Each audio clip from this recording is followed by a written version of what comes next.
everyone, so today I wanted to share with you this idea for my planner that I've come up with. I really like having a planner, and basically they're quite expensive, particularly the bigger you get. So I decided I'm going to try and use a half an A4 size folder to design my own planner, and this is the first couple of steps in the process. So I've just measured the front cover there and cut a piece of paper to insert inside. The other beauty of making your own planner in this way is you can customize it. So if you get sick of the color of the cover, then you can swap it out whenever you feel like it. So I've also trimmed a piece of paper that is from the same piece of paper that I cut the front cover to fit down this slot. So my piece of advice for this would be to cut it narrower than you think, because you'll see that I'm having a bit of trouble getting that in, and once you bend the paper it's really difficult to get it past that bend. The other option is to pick quite a thick piece of paper or cardstock that will go in there. This is a reasonably thin piece, just a single-sided paper. The double-sided papers tend to be a little bit thicker. So basically just trying to slot that in down the side, and when it got stuck I decided to turn it around and try the other way, and it seemed to go in a little bit better that way. So the idea, I guess, is to be able to customize this planner as much as possible. You know, nice planners can cost anywhere from sort of $30 to, you know, I've seen them for $60 or $70. So being able to customize your planner on a budget is really important.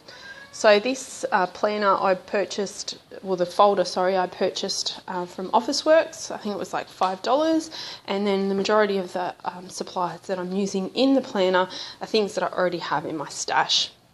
And yeah, so in this video I'll take you through the first couple of steps in developing the planner, and then hopefully I'll have some subsequent videos on little add-ons that I do. So one of the things that was a little bit tricky is these little rivets that hold the clips on the inside of the folder. So you just need to get a craft knife and just very carefully cut around those rivets.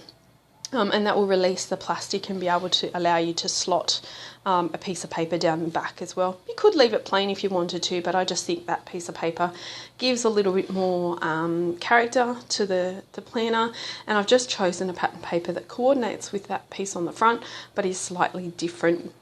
I won't decorate this at all, so I chose a piece that has a bit of a pattern on it so that it creates a little bit of interest on the planner. And then you can just see me running my craft knife around the edge there to make sure it's open all the way. And then just peeling that back to make sure that the paper will slot in. Now I've already cut the one at the bottom before I started recording, but it did get stuck. So you'll see me in a moment grab my ruler and just release that as much as possible. And so yeah, it just kind of gets stuck there. And now I'm actually going to pull that front cover out and decorate it, you know, put some details on there, the year, all of that sort of thing.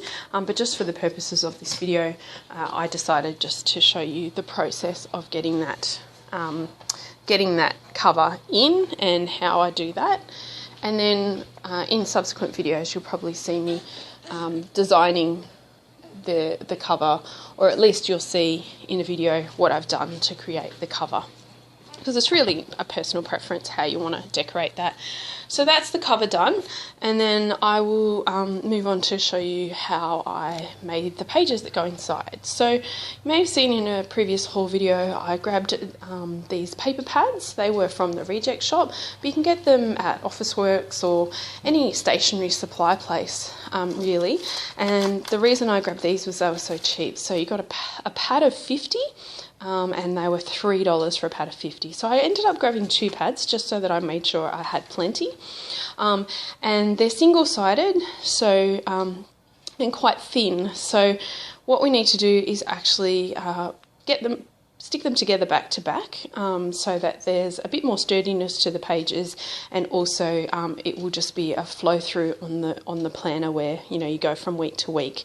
So this is a weekly one, and there's plenty of different designs you can choose from, but these ones had lots of space on the day, so I thought that was quite good. So just laying them side by side, and chose a coordinating coloured washi tape just to tape them together. My tip here is to leave a tiny gap between the two pages, because when you do fold it over, that will give you the room you need to fold it over. So just like literally a millimetre and a half, but leaving that gap really does sort of help make the pages nice and even when they fold over. And then just opening that back out, trimmed off the excess, and I'm using double-sided tape to just adhere the edges. So you don't need to put it on the side where the washi tape was used, but definitely on the other edges. And I tried to make the double-sided tape go all the way to the corners, and tried to stick it as close to the edges as possible, so you're not getting sort of the corners peeling up from when you turn the pages and things like that. So just on 3 sides, and then peeling that back, and then I'll fold that over. So I actually used different washi tape on each page. I just grabbed a bunch that coordinated with the pages, and then actually added the different washi tapes depending on the pages, and then alternated them. So you can see I just fold from the middle and make sure that the middle's stuck down first, and then seal the edges. And then just grab my hole punch. Now I've got a hole punch. It wasn't very expensive. I think it was around about the $12 mark, but it has all the markings on the side, so whether you're doing A4 or A5 or whatever. So I've set that up to A5, and then I can just punch. And I'd recommend this as much as possible, because it will keep your holes in the right spot. And normally I would do a whole bunch and then punch a whole bunch of them, but for the purposes of this video I'm just showing you one. And you can see I've got some different coloured washi tape already on those pages, and just sticking that in. And so you can see there's a whole bunch of pages there. They're double-sided. It does take a little while, but it's definitely worth it to customise your diary. They're really pretty papers, so you don't have to then decorate the pages like you would with normal diary inserts, but you could if you wanted to. So you could definitely put some washi tape or stickers or things like that on the pages themselves. So that's the pages, and you know there'll be other sort of pages. This is just the weekly diary stuff, so there will be other pages that I'm going to include in the planner, and these are generic ones, so you have to actually add the numbers in yourself. And then what I'm showing you now is how I'm going to make the dividers. So I do have a previous video that shows you how I made these dividers for a smaller planner, and so I'll include a link below if you want to have a look at that in a bit more detail. But I'm just going to show you how I'm going to use those to customize to the bigger planner. So previously I used ones that I had purchased as templates, but this time I want a bigger one. So I'm actually just going to use one of the smaller ones, and then measure the page that is in this particular planner, so the size of that page, and then just adapt it, because all you're really after is the tab. That's what you're interested in creating, so you really want a page that size plus the tab. So for my planner dividers I use glossy cardstock. So I don't have a huge amount of glossy cardstock, but every now and then you get it in a kit that you buy, and so I don't use it for scrapbooking, so this is a perfect use for it. So just measuring that out, and then I'll go ahead and add that the smaller divider to the page to mark it out, and I'll just use a texter or a pencil or whatever to trace onto that. And you can see that this is not quite long enough. It's not going to be the full size that I want, but you can see later I'll just fix that up, and I'll show you that when I get to it. So just measuring that out where I want it to be, and this, I don't know if you can see it on the video, but this double-sided paper has actually got a grid on it, so it's really easy to decide where your markings are. So I didn't actually mark that. I just used the scissors and trimmed that out. So I've given myself a little bit so I can add the tab to it, and yeah, just trimming that down now.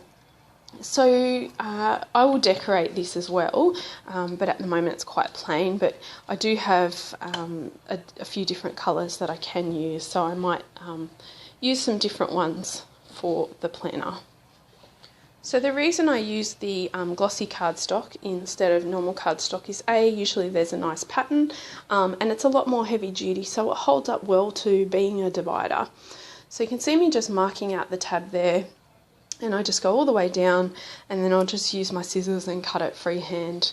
I find that's the easiest way, as opposed to trying to add tabs to cardstock, simply because the tabs can fall off. You can use a stapler and staple them on, but I just don't like the loose, bits of paper, and I've tried double-sided sticky tape and all sorts of things on there, and I just find this is the most sturdy way to create a tab. And you can decorate the tab later with washi tape and things like that if you want to.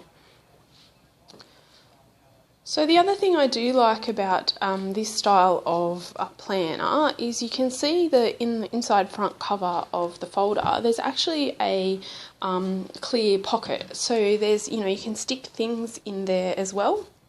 So you don't have to create pockets for that, although I will be creating some pockets within the planner pages.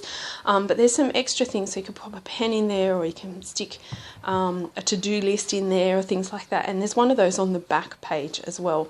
So really the investment is the $5, and then use the supplies that you have. So as I was saying before, you can see the bottom right hand corner of that divider is actually missing a tiny piece, but I'm actually going to go in and fix that up shortly. So you'll watch me do that. I'm just neatening up the edge. I didn't quite cut that straight. I'm never good at cutting straight, but look, I don't think it has to be 100% perfect. I think it just needs to be kind of functional. So I'm just going ahead now and adding some washi tape across the bottom and doing it like in one whole piece. So just lining up across the bottom on the front.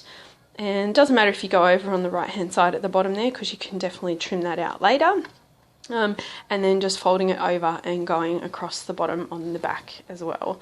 So I'm not a huge fan of this wood grain. I do normally like wood grain, but it's I don't know, it's a bit of a yellowy kind of wood grain. It doesn't look very natural, so I will be using that to create a little bit of a dashboard and cover up a lot of that. So you can see I'm just trimming that off, and you can barely notice that there was a gap there now. So looks quite good. That's going to be the start of my decoration, but I will continue to decorate that front cover when I decide how I'm going to do the whole layout of the planner. So I hope you enjoyed this video. You see the initial start of me putting together a planner and creating the divider from the smaller one, and then I'll just go along and create some more as well to go down, using that tab to create extra ones that go all the way down. So thanks for watching. Thumbs up if you liked it, subscribe to my channel if you want to see more, and keep an eye out for more planner videos. I'll catch you in the next video. Bye!